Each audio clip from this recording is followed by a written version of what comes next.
Yeah, another thought that I was having though, in terms of what can be hopeful about all this, if you think about that, if you think about how many people probably lived and died in marriages that were not right for them. Really just not right for them. Can you imagine those terrible? I mean, it's just from sad and so sad, right? And the homosexual man married to a heterosexual woman, right? And she, may be in love with him and attracted to him, and there's nothing he can do to really be in love with her or attracted to her.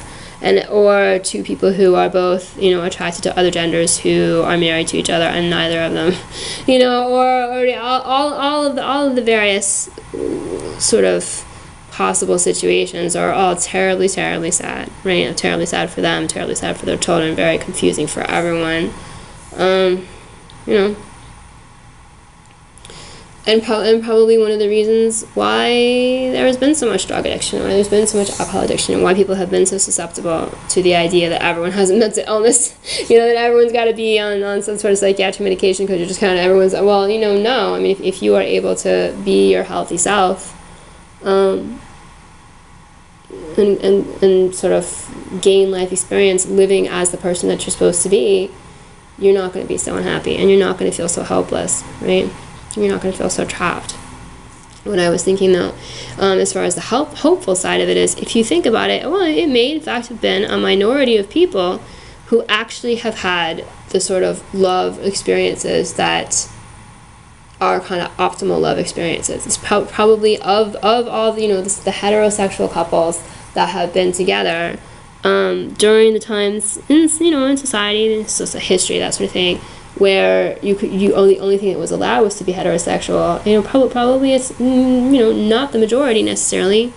A lot of people probably had mediocre experiences, and sort of a minority probably had these really optimal, wonderful experiences. If you think about that as being like an ideal, somehow that experience is so powerful and so fulfilling that it's actually the ideal for pretty much everyone, the majority. It's what everyone in the world is striving for. Then think about how powerful that really is, and think about what the world would be like if everyone could pursue that experience with the people that they are most likely to have that experience with. And that was at least one of the conclusions I got to, kind of following that train of thought this morning, was like, wow, it must be such a powerful experience to really be with someone who's right for you, right for you in the long term. That minority experience has been enough. It's like potent enough to create the ideal that everyone in the world has been striving for centuries, even though not very many people have actually had it. So imagine what the world would be like if the parameters were extended to actually include what they're supposed to include, right? And not just that one definition of what adult sexual love is supposed to be.